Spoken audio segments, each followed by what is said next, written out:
Basically, What? my goal with this today is just to check in with you guys, just to see how you guys are doing. I saw John and Joseph last week, so um, you know, Philip and Michael just kind of, we'll go around and chime in to see how you been in the last week or two. Just catch us up a little bit on what's been going on with you guys.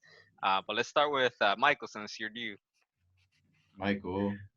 Um, well, I mean, I just graduated from college. That's pretty exciting. But this past couple weeks have been pretty interesting, just because going through college and going through COVID has been an experience, like a new experience for not only the students but also like professors too. So everything's been pretty wild. But for the most part, like I think I give a lot of credit to Dr. Park, Dr. Rogers, and Dr. Stesic for like handling the situation really well, because we didn't have to worry about all the stress. For us, it was mainly just like going with the flow. So it was pretty as seamless as it could be, I think. Yeah, man, that's awesome. It's good to hear that you guys didn't have to bear that stress and they were able to guide you guys through all of this chaos. Hmm. Cool. Yeah, I think yeah, the only like stressful part is like now that well, initially a lot of people were signing up for the BOC in the March April time period, but since that was like the start of COVID happening, that testing date time period got canceled. So now everyone's basically taking in this May June period, and I think that's just causing a lot of stress because we actually just signed up for those dates, and it was interesting because since there was a lot more applicants this time period, I don't know how they did it in the past, but like, they sent out emails in alphabetical order. So people with the earlier like A B C D last name got the emails before anyone else. Mm. So it was definitely stressful when we're all like messaging each other like, hey, like, did you get an email? Can you sign up? Like, our dates or and locations around CSUN still available? And then we all were able to get CSUN, but then we got another email literally 2 days ago saying that CSUN's no longer a site. Damn. Oh, So Oh wow. yeah, it's been pretty crazy like handling that. And then I just realized like I just signed up for a place in Canoga Park.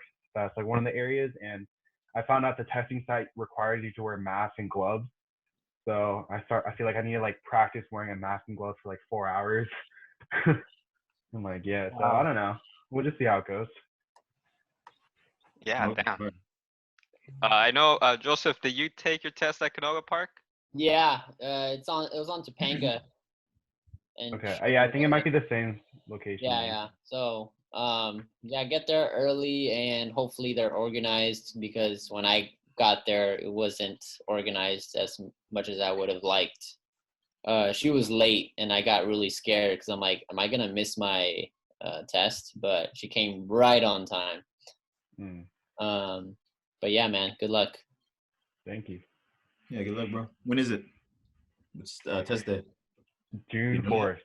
The 4th. All right. Oh, Oh, okay. Wow, that's oh, soon. that's coming up. Yeah. And what's happening with graduation for you guys? How's that gonna be taken care of? I think there was supposed to be like a virtual graduation today, but I don't think anyone's really going to it. Well, at least not that I know of. And then tomorrow, the Dr. Park, Dr. Rogers, and Dr. Stesic have like a like our CSUN ATP graduation planned for us. So I think first years, second years, and preceptors invited. I'm sure like if y'all wanted to stop by, I can give Yeah, you guys a I think link. I want to stop by. On a Yeah. Zoom call? What's up? On a Zoom call? Zoom call. Yeah, one Yeah, o'clock try tomorrow. to get that link for us. Okay, yeah, I'll send it out to you guys. I think it'll be a fun. I won't tell anyone too. It'll be a cool Yeah. experience for them to like. Crash it. What the We'll heck? be What are these Zoom guys party doing here? crashers. Yeah, yeah. And yeah, I'm honestly, yeah, I'm pretty stoked. Like, I think it's gonna be fun, and I know Adrian and Ara are planning a video for us, like highlighting the year of all the Nice. second years. So I'm like pretty stoked Nice. to watch that video. So yeah, you guys are more than welcome to show up. Cool. So Hey, I'll man. send you guys a link. I'll send you guys a Dope. link. Awesome. Yeah. Thanks, Never bro. win, All right. So, Philip, what's going on with you, bro? Just Getting swole.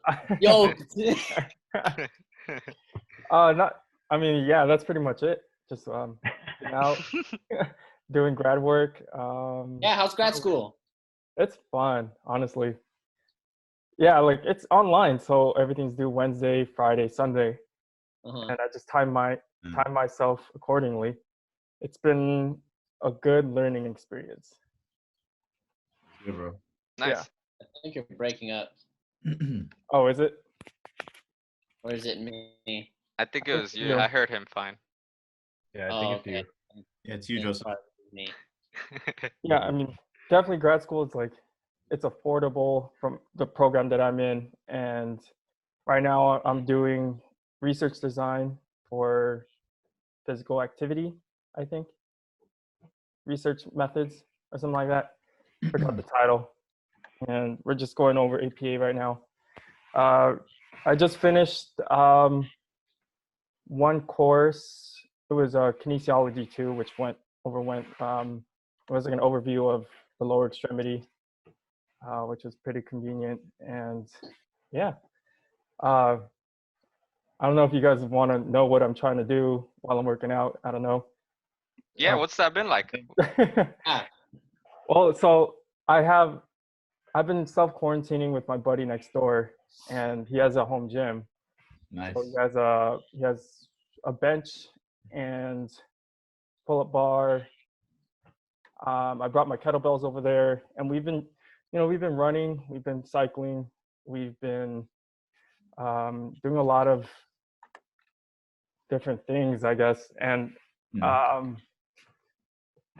our goal, well, I have one buddy who's trying to dunk. He's 5'7", and I'm trying to make a program. I'm designing a program to get him to dunk by the end of the quarantine. So we'll see how it goes. He's getting there. It's exciting. Yeah, that'd be good practice for you to create a progression of exercises to get him to that point. Exactly. And I've seen a lot of articles, which I'm willing to share if you guys want to see at one point. Yeah. For sure. Cool, Yeah, cool. man. All right, so John, what's going on with you? What's new in the last week? Nothing new, bro. Just still working at Woodward, temperature screening. Let's see, at Village, me and Michelle are creating like a return kind of like policies and procedure to the campus for all the students, coaches, athletes, and whatnot. So we have like a 3-step plan, and we're just talking back and forth and what to do. At the Zoom call this week, actually, we were discussing it, and she made a document, and it's good to go for Monday because they're trying to like get coaches and athletes on the campus, but it's gonna be a one-on-one, and we're just trying to like limit exposure to all the athletes, and obviously we can't have more than 10 people at a time, but we're trying to even limit that because if we're not there to kind of regulate that, then people will take advantage. Definitely, especially since they're kind of itching to come back on campus and get into their activities. So we were doing that, and we presented it to the athletic director, and she gave good feedback, and it's looking like we're going to send it to the head of the school. So we're going to work, I guess, with them to create like a timeline. Obviously, that's kind of based on the public health, LA County. So yeah, that's where we're at right now. Step 1, which is basically just a one-on-one sessions, social distancing, PPEs, and obviously sanitation. So that was new this week, and that was kind of exciting because I've never done that before. So yeah, it was a good experience. And that's pretty much it, bro. Just still working at temperature screening Village still, and just working out and just doing work from home. So that's pretty much it.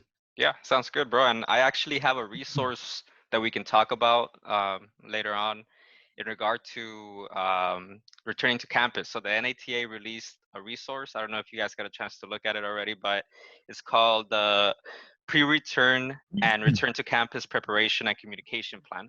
So they set up a little bit of a guideline to tackle all of the steps to try and get athletes and staff back on campus. But there's a link that you guys can click on the doc that I share with y'all, so we can talk about it later.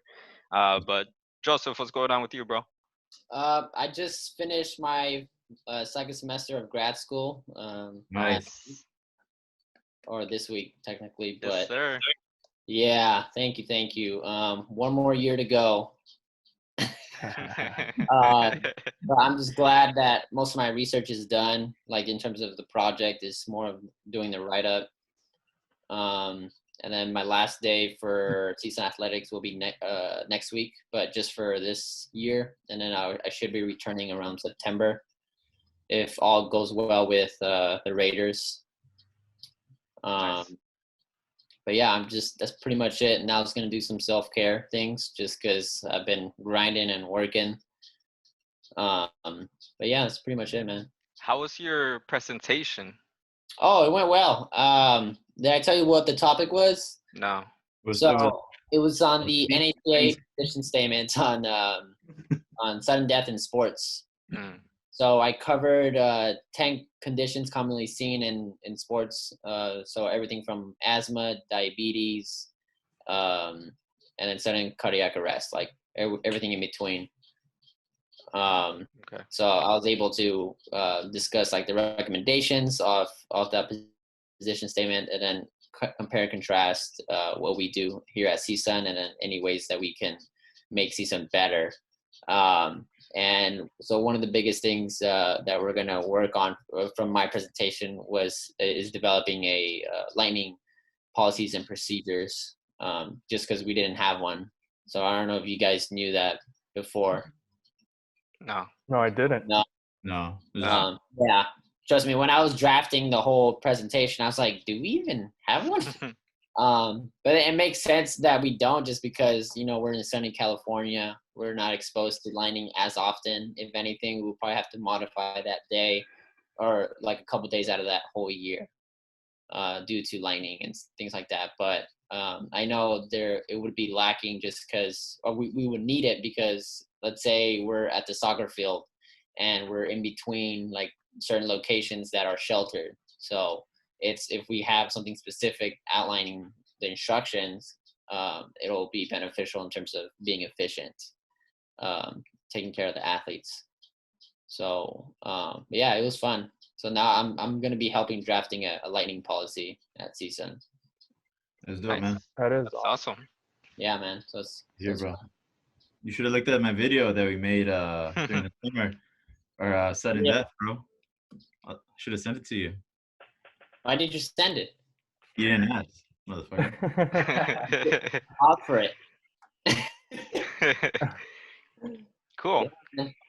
All right. Awesome. Well. So on my end, I Yeah, what are you doing, bro? I'm doing a lot of different things, bro. But so a couple of things that I do want to update you guys on is my goal with the active variable is still to try and figure out how to combine video games, sports, and athletic training. And so with the video games, obviously I've been playing on PS4 and under the gamer tag active variable. So whenever I meet people, they ask me, "What's up with your name?"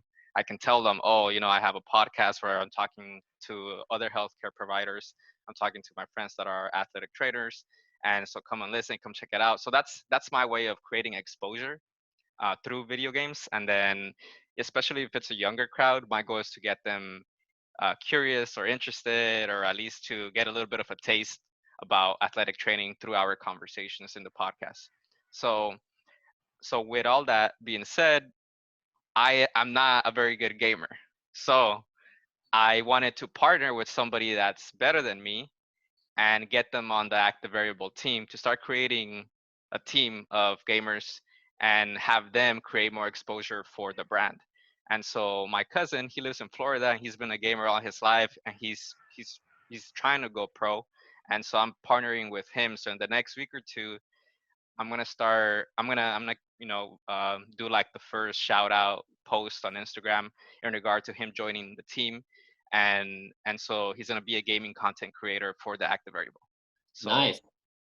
yeah, man. So I'm super Up, bro. excited about that. It's gonna be fun for me just to kind of help direct all of that, and create more content with his specialty, which is playing video games. And also, he grew up playing soccer, and so I like the fact that um, I want to get more people involved that again are either into sports, athletic training, or gaming. Even better, all three combined.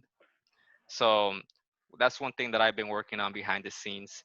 And then another thing that I did, which will transition into our next segment here, is that I did attend a webinar for shoulder instability, and it was actually really good. But it was crazy for me because I have not been in a classroom setting in any kind of capacity in the last year. So it was about 3 hours long, and it felt really long for me. Like Which one did you go to? the shoulder instability, That was 3 hours. it was The supposed to MOB. be it was supposed to be an hour and a half, but Wow. everybody, there was three speakers and they all went over, Yeah. and then they have the questions after. So and it's on YouTube, so I'll have the link on the description of this show as well. So if you guys want to go and watch it, I definitely suggest you guys go and take a look at it. Yeah. Yeah. So That link. so I'll share a little bit of my notes, and then that will be the next segment. We could talk a little bit about what Cool. shoulder instability. So the first speaker, his name was Neil. What is it? Neil El Trash, El Trash, something like El Trashy. Trash. But he's the physician for the LA Rams and the Dodgers. Wow. So he's a very powerful person in the healthcare field, obviously. Mhm. But he talked a lot about the reasons why they would do surgeries at the shoulder. And so he went really in depth in showing videos and MRIs and X-rays on what are the signs, like when it comes to the point where they need to do surgery. So his main thing was just trying to identify, trying to figure out how physical therapists or athletic trainers can figure out a way to get an evaluation and identify a shoulder impingement or things that are going to cause pain, because once pain starts, that's the point where you're most likely going to need surgery.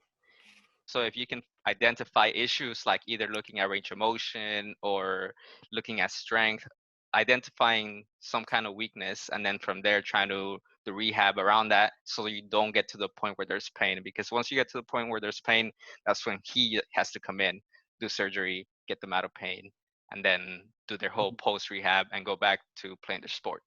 So so it's just cool to get a look at all the anatomy, and for me, just a reminder, a refresher of the anatomy of the biceps, the capsule, and rotator cuff, and all of that. So that was he was the first one.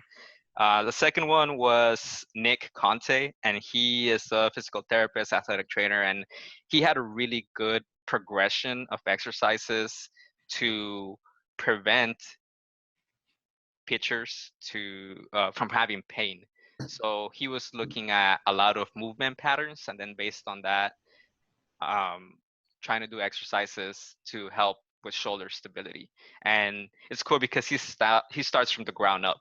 So you have him on the back, you have him in the front, sides, you have him half kneeling, tall kneeling, lunging, standing, right? You have him on the wall. So it was cool just to see his progression and then how detailed he is on correcting technique. And so for me, it was just another way, another idea to help my athletes or my patients with or employees at FedEx with with shoulder issues. Sometimes they come in and they something, it just feels like discomfort, and if you start with those basic exercises on the ground, then you can figure out some movement patterns. Either there's something different, from left side to right side, and then from that you can start working on range of motion, and then you can look at strength and the differences, and start from the bottom, and then eventually build them up. So you're building that shoulder stability with some of those exercises. And then the last guy that was there was Joe Benji, and he is an athletic trainer for, I believe it was the Blue Jays. I forgot, but he was talking about the perspective of, like, we talk a lot about shoulder injuries with pitchers because of the extreme movements that they're doing, the external rotation, hyperflexion. But Overused. exactly overhead. But he was just looking at the batter's end, and from his perspective, it was just like take a look at the micro trauma that's happening every time they go up for a swing. Every time they're swinging, right? If your left arm is leading, that pull on your shoulder forward to get the ball to come or to get the bat, to swing. That's a micro trauma that obviously over time can create shoulder instability. And so he had a lot of examples of like um, players sliding to the base. And again, that slide, when you land on the floor, adds more micro trauma to the shoulder. And so just things like that that maybe we don't talk about as much because I feel like we look more at batter or at pitchers when we talk about shoulder instability. So I thought it was a good perspective, and he went really into detail, into much more detail in regard to batters as well. But so anyways, those are just some couple of notes on that. So again, let's go around and just kind of let's get an idea, some ideas that you guys got in regards to those topics. Let's start with Michael. Well, it's definitely interesting because I feel like, in terms of like my own experience, I'm pretty limited in working with baseball players and working with shoulder injuries related to baseball, and it seems like that talk was primarily talking about baseball athletes. Yeah. So, yeah, I think it's definitely an interesting topic when it talks about more of like the preventative care aspect as opposed to rehab. Because I know, um, a lot of the experience that I have working in a clinic has to do with an athlete comes in because of a pain, and now we're trying to fix that pain, as opposed to where we very rarely get a chance to work with someone that comes in because they want to prevent something from happening. And I think that's just another component that can add to, providing the best care to individuals. And I think if we like allow the athletes to realize that you don't have to come in because of pain, like try to come in regardless of, even if you don't have any pain, that there's always something that we can do to help maximize your performance. And I think that's something that's pretty neglected in my case. I like that. And before we get to Philip, one thing that I've noticed, and I don't know if you guys have seen this, but sometimes we get athletes that want that extra care, even though they're not hurting. They want to come in for some soft tissue work and do things like that. One thing that I've noticed is that sometimes that can be time consuming for us as athletic trainers when we actually have athletes that are injured and we want to work on them, but then somebody that's not injured comes in, but they want to get that preventive, care. What do you guys think about that? Because I've seen athletic trainers that I worked with lean more towards like, hey, if you're not hurting, you probably shouldn't be here. Come, like be here if you're injured, be here if something's wrong. If you want me to look at you for something, but if you feel good, like you don't need to be here. So I've seen that a lot of that, but what you're saying, Michael, and it makes sense to me that I feel like preventive care would just make our jobs a lot easier if we don't have anybody getting injured. But anyways, just any of you guys want to chime in on that idea? I feel like it just depends on the situation. Like I hate using that answer, but when I say like it depends in terms of like different factors, whether like what location you're at, I feel like if you're at a D1 or professional, that's more expected for the athlete to come up to you and take that initiative. Whereas if you're in either high school or community college, it's not gonna be like that. You probably get one or two people that are gonna be serious, and then other things also like the athletic trainer. Are they pushing for that, or are they open-minded to completing like prehab exercises or regimens? So yeah, it just depends. Cool. Yeah, so yeah, it does depend, like Joseph said. So one of my sites was Pepperdine. So, we catered to the baseball players because that was basically the sport I was assigned to. And we know whatever they wanted, whether it's the rehab or the prehab, like you mentioned, we kind of just attacked that. And we gave them a plan, in order to address whatever problem or prevent any type of elbow or shoulder pain. But like at Village, it's you have to do like a triage assessment because there's athletes that come in for rehab every day. So sometimes you don't really have time, unfortunately, to assess and to see what that athlete is actually looking for, like what they're trying to prevent or even strengthen, right? And for the most part, the strength coach helps them with that. But if it's something more specific, like preventative, they come to us for that. But definitely, it's a triage assessment, and unfortunately, we don't have a lot of time for that at the high school setting. That's what I ran into. And like Joseph said, university players, pro athletes are more um, they know the role and they know the toll their body takes, so they're thinking more in the future, whereas opposed to like high school athletes are thinking like right now I'm not hurting right now, I feel good right now, so I don't have to do anything for my body. For sure. Yeah, Right. Philip. Oh, sorry. Well, anyways, yeah, and I guess it really just depends on your resources. Really, like in college, you have strength coaches, performance coaches, and they have a vast knowledge in injury prevention and as well. So you can collaborate with them as well to say, hey, we have this athlete that wants to increase their stability throughout the range of motion for a throw. Maybe you can come up with something. I suggest these exercises. Can you walk them through it? And then that way you can deal with the more serious cases of injuries and just monitor the care of the one that just wants to prehab or even just improve their performance. But if it's in a high school, probably you don't necessarily have to.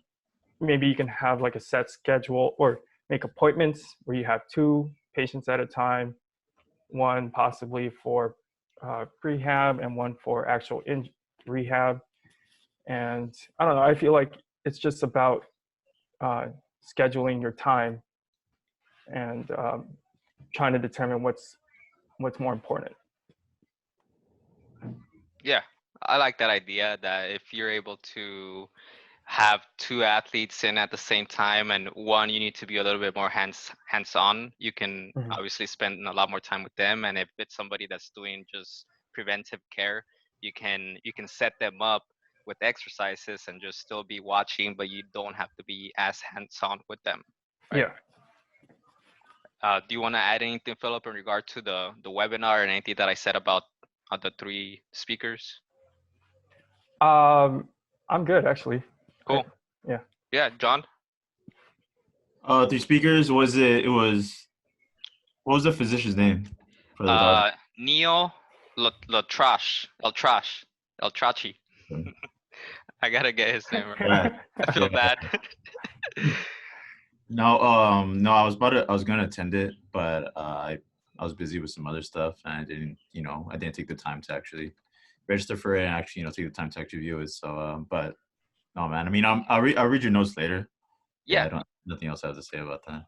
yeah, no worries. And like I said, the whole video is on YouTube for free. So definitely, if you have some time, go and watch it. You can even put it at like 1.5 times speed, just so you can, get through it quicker because it's long and they speak pretty slow. So even if you have it at a faster speed, it goes by at a normal rate. Uh, but Joseph, how about you? Anything to add in regard to any of those 3 that I mentioned? I didn't attend it as well. We'll be attending the next one, which will be on hamstrings. But Yeah. I had a friend that also attended it, and he was talking about how I think one of the speakers was talking about like baseball or like baseball bat or batting shoulders or something like that. Like they Hmm. diagnosed it because of what you were talking about, how that micro trauma Yep. from batting, so they classified an injury based off of that. Yeah, so that's Joe Benji. He was the one focusing on that, and he had some really good resources and he brought research based evidence and in regard to micro trauma for the batter. So yeah, definitely that was a good. He had a good presentation. Yeah, so I heard like he talked about that, different uses of batting or different types of bats that could contribute to different types of injuries or things of that sort. But yeah, that's all I got. Cool. All right. So let's move on. I just want to check in with Mike. Are you still good on time? I know you gotta do things. Yeah, I can hang out for a little longer. Cool. All right. So next thing we're gonna do is just talk about some resources that I found that I thought would be good for you guys to get a hold of as well. The first one is the NATA one that I mentioned earlier, where they pretty have a return to campus packet set up, and they have different steps for for us as athletic trainers to think about as we're planning to bring our athletes and staff back into the campus. So I don't know if you guys are able to look at it or if you have access to it right now, just so we can take a look at it. Yeah, I'll pull it up right now. Let me see. I know the CSUN page on or the athletic training program posted it Okay. on Instagram. Have you guys talked about it, Michael, with your classmates or your professors?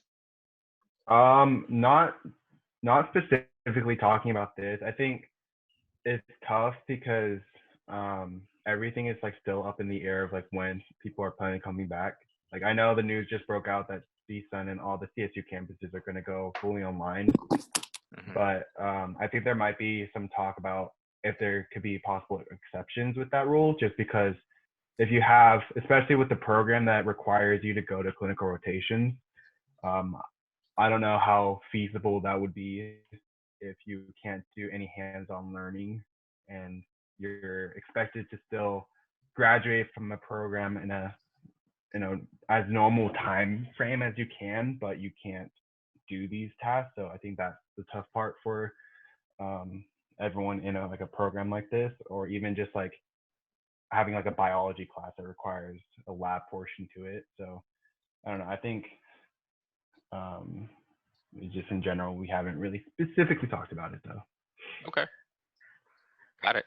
But basically, I just wanted to go over a few of the steps, that they talked about. Like, um, the first thing that I noticed is obviously that they have um, the idea of creating a team with people with power to have them kind of handle the guidance and steps to get everybody back in campus, right? So called the creation of athletics COVID-19 action team, creation of action plan, right? So they will be tasked with like trying to come up with a plan for that, kind of like what Joseph is doing. He's got a task to come up with a plan for lightning, right?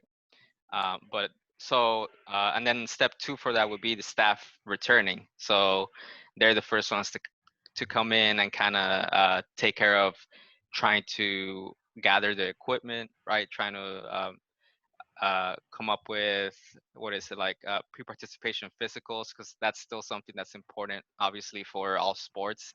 And it was already a bit of a hassle without this, right? Having all these athletes come in, in one day and in 2 hours, and athletic trainers taking care of some of the evaluations, and then them having to go and see a physician. But now, being able to prepare for that obviously is going to be a little bit of more work. Um, and then communicating with EMS and 911, I think that's also going to be a little bit more challenging now because they're busy doing a lot, and so now also they need to be more aware of what's going on in campus. And then number three was students returning, right? So after staff comes in and prepares everything, now we have students coming into campus, and for that they talk about like of infectious disease prevention education, infectious disease cluster response plan, quarantine isolation unit plan, pre-activity screenings, pre-participation for implementing safe training approach, right? So this is just, uh, again, getting the athletes organized and preparing them for whatever it is that the staff and the action team have prepared for them to follow new rules, more strictness, right? And then after that we have number four, which is return to training. That's when we have them starting to practice. And then the last one, number five, return to competition. So, and I feel like that's obviously the last one, and it's one of the hardest ones because now you have to prepare for other teams coming into campus or you going to another campus and having to think about travel and and all of that. So Mhm. any thoughts on that? Any of you guys want to jump in? Yeah, for return to competition, like the first things that come into mind is just like I know once, like I know for the fall semester, I don't know if you guys heard of the news, but like all Cal States, they've canceled all in-person classes and are going to go online. We haven't heard anything from the NCAA in terms of what's going to happen, but most likely, or I think they already said it was canceled, but don't quote me on that. But once, let's say, I'm hoping everything goes down smoothly, spring semester comes in, I'm pretty sure it's not going to just be like, all right, everyone's ready to go play. I feel like it's going to go by phases still. Um, but what I was thinking of, like, let's say for competition, I wonder if they're just going to modify, whether it be limiting the certain amount of games or even limiting how far they're going to be traveling. Like, it's just only going to be by bus. Or they'll do exceptions to certain flights. So it's definitely gonna take a while. And once we do come back, it's gonna be pretty slow. Yeah. Yeah, student athlete return. It's gonna be tough, like for NCAA. I mean, right now it looks like it's canceled for the fall, but for high schools such as Village, it's a private high school, so there's no really regulating body. You know, they're not part of like the LA County, all right? They're not part of like LAUSD, so there's nothing regulating them what they can do or what they can't do, and that's what me and Michelle are kind of just implementing a plan and steps to proceed for that. But yeah, I'm just going off what Nada was suggesting right here. Infectious disease prevention education. Obviously, in our plan we stated the forms of transmission, whether it's a physical, aerial transmission of the virus, some kind of screening. So we have questions. So there's 3 questions that we ask before any participation, and obviously we could take a temperature and What? where'd you go, bro? He got COVID really quick. I was at the Okay, anyways, okay. Anyways, I think okay. I think I'm good on that. All right.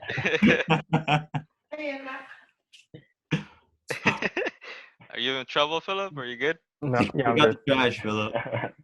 What? Anything you want to say, Philip, in regard to this? Oh, yeah. So I'm in a bit of a unique situation because I was transitioning into a middle school, and they haven't necessarily put any protocols because it's a private school as well. So it'll be a unique thing where I might have to develop a lot of the protocols and make decisions on what is the right call in athletes returning, or even just having them on campus and stuff. So, I mean, we'll see. Possibly might just hopefully have less students on campus at once. I'm not entirely sure how it's going to work out. Yeah. Yeah, no, I think it's interesting where like you guys are saying about private schools where there's a little bit less rules, less restrictions for you guys, Yeah. so you have a little bit more freedom to come up with your own, system, so you can get your athletes or students back in there. But obviously, that gives you more responsibility because now Right. you have to be more thoughtful of what you're doing since there's nobody else giving you guidance. Right. And I'm at that site or the location that I'm at, I'll be the only athletic trainer, so don't really have anyone to reference off of, or I'd have to reach out to my peers and figure out how they created their protocols. Yeah. Yeah, that's good. Well, I mean, you have to do that, right? You have to Yeah. look for people that have done it and can give you some guidance since this is going to be a whole new scenario for you. Mm-hmm. Cool. Anything else you want to add, Michael? No, I'm good. You guys good on this? You all right, John? You're struggling there. Yeah, bro. You good, John? Just happy.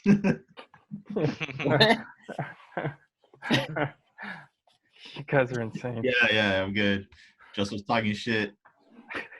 All right.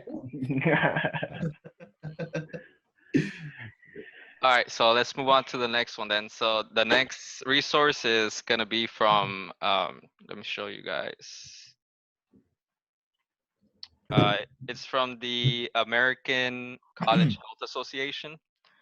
And so basically they did some surveys from April 6th to April 9 just to get some information from colleges in regard to how they are responding to COVID-19. And just a couple of things that I wanted to, I guess, point out was, and I guess this will be a good question for you, Michael. How was the transition for you from being in your class, you know, to now being in a virtual teaching or being a virtual student component? I think being second years is different than if I was being a first year, because as second year, especially second semester, for the most part, we were like pretty good with all of our classes. There were just a couple classes that we still needed to take, and I was already taking 2 online classes to begin with, so it wasn't that bad. But if I was a first year, that would have sucked, because imagine taking XFID online, or like doing upper extremity evaluations, or Gen Med, or like any of the other classes. And I think that would have been a lot harder to deal with. Or even if I was second year, first semester, like having to do the other classes that we had online would be tough. Yeah, I agree for sure. And another thing that came up in this survey was student engagement. Like how like for me, one example that I gave you guys was being part of that webinar that was 3 hours long. It was hard. It was hard for me to sit there and try and engage with the material that they were presenting, just because I wasn't used to being in a classroom setting, even if it was virtual, for the past year. So my engagement was definitely not there. So I had to like go and rewatch it just to get a little bit more from it. So for you, what has that experience been like? How you've been able to stay engaged with your virtual classes? Great question. Putting you on the I spot. mean, I think like for the most part, it was nice because like we are like pretty close with our professors who teach us. So I think in general we were already like relatively engaged, but then at the same time, like our professors could tell if we were starting to lose focus, because you could literally see every person's face on the monitor. Mm-hmm. So I think it's different from like in class, where it's like someone could just like hide behind or like do other things, and like sometimes the teachers wouldn't notice. But like in this case, the teacher could just pull up the full screen and like see everyone. So Yeah. and if someone just like was like on, and then they just happened to like turn off their webcam, like, okay, they're doing something else. Yeah. So I don't know. I think the teachers sort of get a good vibe of like how the class is going, and then from there they sort of like modify, like, okay, like let's just take a break. And the breaks are funny because the breaks are literally just like turn off your webcam and just like that's your break. So the classes are definitely like still tough, because we still like technically have the Friday class, which was designed to be a 4-hour class, but luckily they like switched to like a 3-hour class at least. But still, like you were saying, like 3 hours is still pretty long. Yeah. But Yeah. I feel like it's just like really hard in terms of being motivated, because even when I had to do a couple online classes for this semester, and I forgot to attend like 2 of them. I would just remember like mid class, I'm like, oh, I had class at 7 and it's at 8 and it's already 8 p.m. So yeah, it's definitely different, and I would not want to do it again. But from the looks of it, we're gonna have to do it again. Yeah, for next semester. Yeah. How about you, Philip? You're doing more, your whole graduate program is online. Are you doing any classes through Zoom? No, so my classes are asynchronized. Forgot the word, but Online. so it's all everything's due at 10 p.m. Wednesdays, Fridays, and Sundays. So our our ways of participating in classes by writing, replying to my peers' posts, like on a discussion page, like what I think about it, and then show them my resources cited, and that's pretty much our engagement. Typically, we do 4 replies. Well, this class it's requiring roughly around 4 replies a week, compared to 2 from last week. So it's I mean, that's kind of how you would gauge the participation. Okay, yeah, but it is a little bit different for you Yeah, than what and it. that's where it's not as stressful, because I Yeah, can just work whenever I need to. for sure. John, anything on student engagement from your end? Well, I mean, obviously I'm not in class, so I don't have any classes online. But You're not substitute teaching online? like, all right, class, shut the fuck up. No, I mean, I definitely I think it's really hard because you're at your home, so it's really convenient and it's easier to be distracted. And it's like going to the gym, right? If we go to the gym, we're kind of motivated because it's a place for working out, as opposed to our home where we just eat here, sleep here, have fun here. And same thing for school. If you go to school, you're kind of more motivated around your teachers and being in the classroom, sitting at a desk. You're there for one purpose, to learn and better yourself. So I definitely, it's tough. I see my sister struggle because she just graduated from CSUN and she did kind of struggle Nice. online.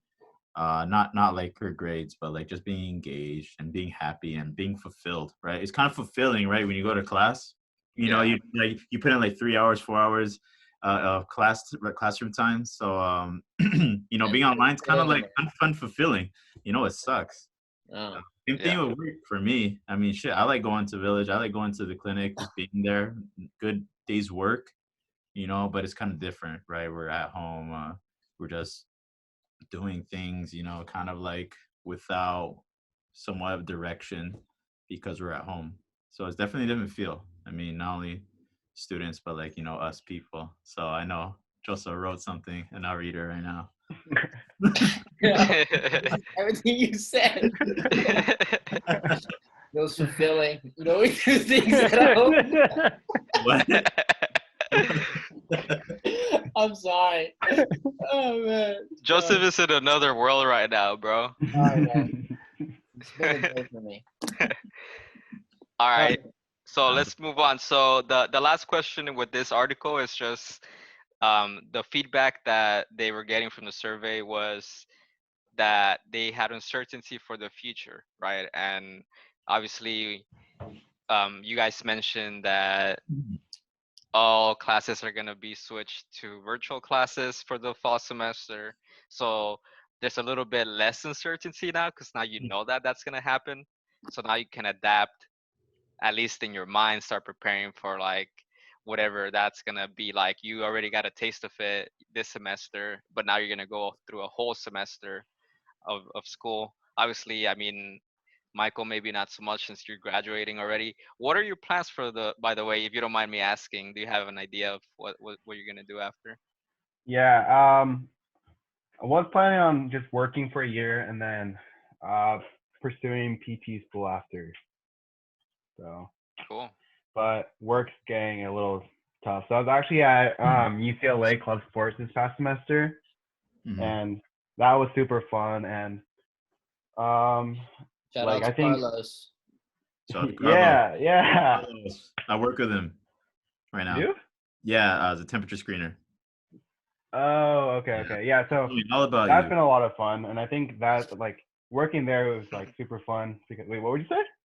It's all about you and your shenanigans, bro. Oh, you can't get enough about me? You talking about me? He mentioned you once. I think that was it. Dude, I love Carlos.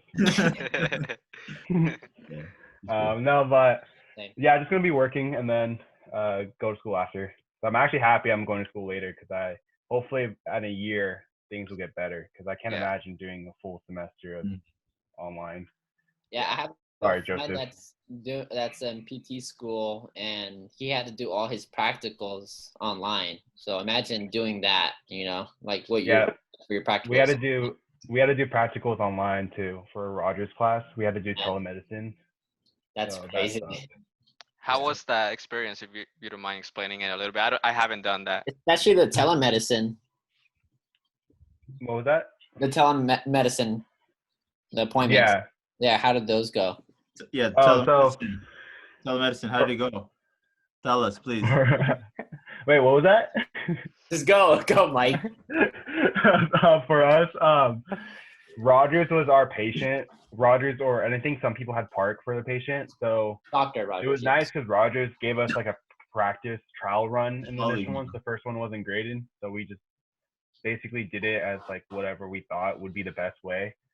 And it's definitely tough just because obviously you can't treat it as like a normal evaluation because you can't do a lot of special tests. You can't do a lot of the objective findings from it. So a lot of it has to come from history questions. Mhm.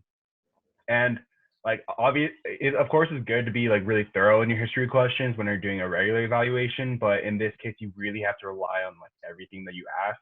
Mhm. So you really want to be careful and thorough in like everything you ask, like not only from like the obvious cases in patient, but also like what's surrounding them as well. Like I remember Rogers even talking about like mentioning mental health with a lot of these questions, just because that's just another piece of information that you can use to help benefit your care, since you can't use the other findings to help you.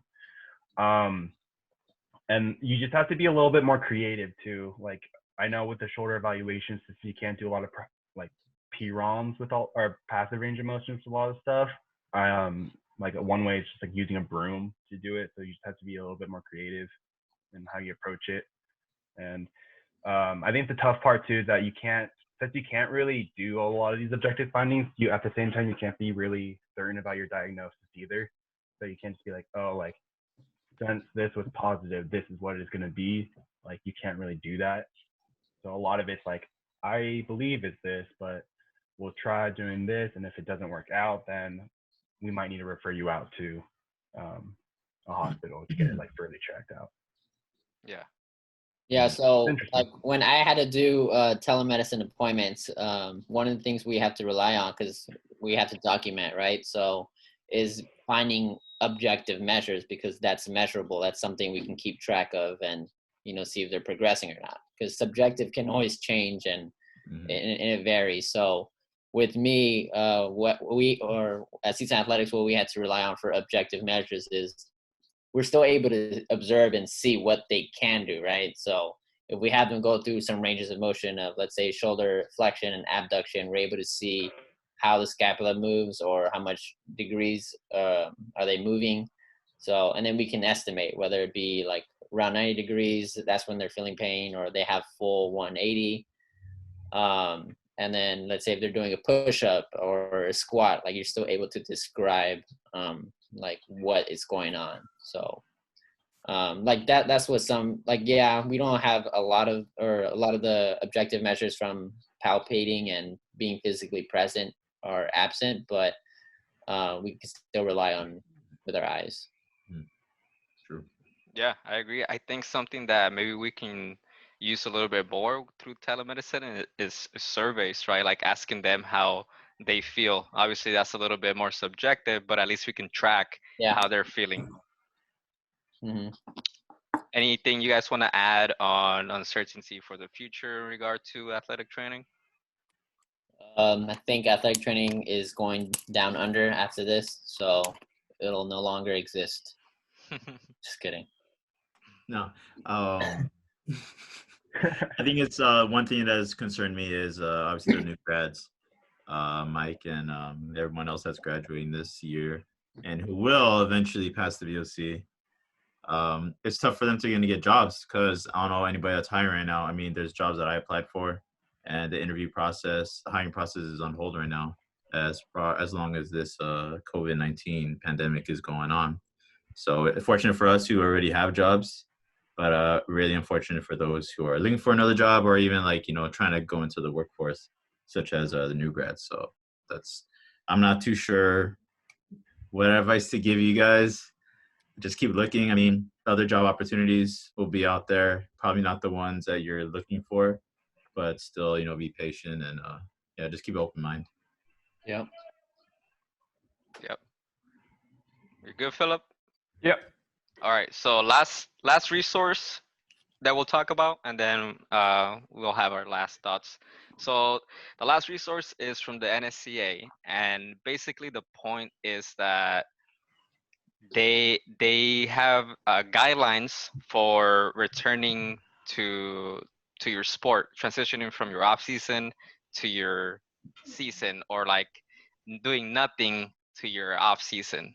So right now for athletes, they're at home, they're not exercising, they're not being as active as they are used to, because they can't go out, right? They can't be doing team practices.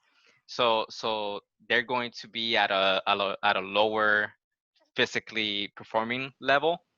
And so once sports start to come up or come back up and open up, and practices and off-season workouts start, that transition is going to be different than what we're used to, right? So the NSCA article just talks about some progressions to get athletes back into their sport without causing any injuries, or trying to reduce the injuries as much as possible, and trying to reduce things like um, heat, illness, those things that can happen from just overworking, overstressing too quickly.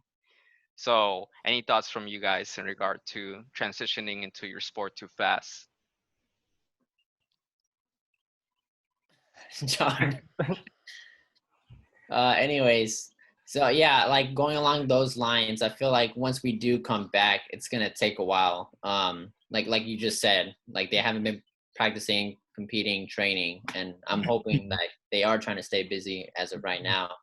But I'm hoping like for all the colleges or organizations, like whenever they're in charge of the athlete, hopefully they give a little bit of a longer period than they usually give, just so they can get used to it and adapt and increase their capacity to withhold all of that stress that they're going to be going through. For sure. Yeah, so the two things that they mentioned are exertional heat illness and exertional rhabdomyolysis, Yeah. right? Those And are then, two. and then also like making sure there's there's definitely someone trained to be there just in case, like an athletic trainer. Because I know sometimes for low risk sports, they usually wouldn't have athletic trainer out there during those hot practices and stuff like that. But now that we're in a case like this, the risk is definitely increased. Yeah. Anyone else want to chime in? Yeah, as far as go for it, Phil. Thanks. So I like how in the article they're talking about making sure that the athletes have at least 2 to 4 weeks prior to of like getting used to exercising again consistently, prior to strength and conditioning training, after being inactive. And I like how they're using like the 50, 30, 20, 10 rules. Yeah. Yeah. I mean, that's pretty much it. Like, What was that? What was that? What was the rule? So it's the 50, 30, 20, 10 rule. What is that? I've never heard of it. I don't know. It's not that clear. But I like how they're putting these protocols prior to the athletes engaging in consistent activity. Got it. Yeah. Anything from you, Michael? No, I'm good. Cool. John? Yeah, I think like right now, athletes should be taking it upon themselves to be active, right? And we can always provide them resources and kind of mentoring via Zoom calls. And I think that's kind of pretty much it for right now. And obviously, when they return to the sport, which I don't know when that will be, but it won't be at the same capacity as they would be if this wasn't going on. So I think it's definitely up to them to be active right now, work out with whatever they can, obviously in a safe environment. So, but I mean, it's going to be a slower progression to return to sport compared to like other years, other seasons. Yeah, and that's the whole point of this resource, that it tries to give you some different guidelines, some different things that you can try to do as a strength and conditioning coach, or even as an athletic trainer if you're in charge of some of that, you know, some of those skills that you need to help with your athletes, getting them ready for sports, or even just preventing injuries, right? I feel like if they are not conditioned and they start, you know, ramping up the practices too fast, we're gonna get a lot of those injuries that we'll have to deal with, and it's just gonna make our jobs harder because there wasn't a properly set up progression for them with the coaches and practices. Agreed. Cool. All right. Uh, Well, those are just resources for you guys right there that I found this week, and just wanted to share them with you guys. Thanks, bro. Appreciate it. Cool. So last thing we'll do here is just some last thoughts. So any of you guys want to go first? I can go first if you guys want me to get it started. Yeah, go first, bro. Yeah. Go for All right. it. So my thing is, and you touched on it, John, where home used to be a place to decompress, right? That was my mentality when I was in school, where, like John said, I would be in school for 3 5 hours, hustling in the classroom, studying, meeting up with you guys, and getting work done. And then when I was home, it was just like the first thing I would do is just try and decompress, just like lay down in the bed, whatever I needed to do, right, to decompress. And then it was just like, all right, let's do some homework. Let's get in the routine for getting back to work at home. But now you can't. It's harder because you have everything going on at home. You're working out at home. You're in virtual classrooms at home. You're doing everything at home. So it's not a place to decompress as much as it was before. So that's just my last thought. For sure. Love it, bro. I guess my last thought is definitely this quarantine has given us a lot of time to be with ourselves, as opposed to being with others, right? So I guess just be patient. That's my big thing, being patient. And things are out of control right now. So just be patient. With everything in yourself, That's pretty much it. Be patient. Cool. For me, Go for it. all right. Just practicing self-care. Like if you need to meditate, exercise, or just do activities that you've never done before, just so you keep your mind busy. Because you guys said we're being at home for hours on end. So don't forget to complete those self-care activities, man. Yeah, definitely. All right, go Michael Nam. Now let Phillip go first. All right. Thanks, buddy. Yeah. Well, I mean, don't really have much in mind, but I mean, technically we're not supposed to go out, but I recommend going out just to walk around the front yard or in the backyard if you have one. How dare you? You get some sun, wear a mask, Yeah. make sure you wash your hands. It's a mess. Yeah, I mean, you can't, it's like impossible for me to stay inside the house for more than 48 hours. So, I just suggest that people get out, have fun.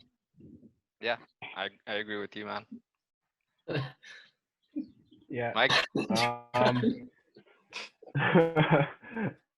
I would say it's definitely nice finally graduating, but I think once I take the BOC and hopefully find good results from it, then I'll truly appreciate the life outside of school. But the nice thing about quarantine is at least I get to catch up with you guys, catch up with people that would have been hard to catch up to just because we literally have no excuse not to hang out with each other right now. So definitely nice to hear from you guys again. Hey, Yeah. Yeah, man. Awesome. Well, yeah, thanks again, all of you guys, for coming out to the virtual podcast today. I appreciate it. And Michael, the special guest today. Yeah, congrats. Congratulations. Thank you, Bro. thank you. Yes, sir. Class of 2020. What? Okay. I didn't hear you. Thanks. Yeah, welcome. You're welcome. welcome. Cool. Well, Yeah. that's it for me, guys. Stay safe, and good luck with this coming week. If you guys have any questions, any you need to talk to anybody, I'm always available. So use me as a resource, Mike. If you need anything, I'm around. Will do. I'll send you guys a link after this call for the graduation tomorrow. 1 Cool. o'clock. Perfect. Thank 1 you. o'clock All right. Yeah. for Dress sure. up. Tomorrow Dress at up. 1. Wear it's suit and tie only. Oh. Yeah. I was gonna wear a suit and tie. What was that? You want You're gonna have to it shave again? too. No pants. Yeah. No pants? Oh, of course. No underwear too. Yeah, bro. All right. Cool. It was nice talking to you guys. Yeah, Yes, you too, sir. bro. Yeah, it was, All right, guys. All right, Peace there out, you go. y'all. all right. Peace out. Bye. Love you. Bye.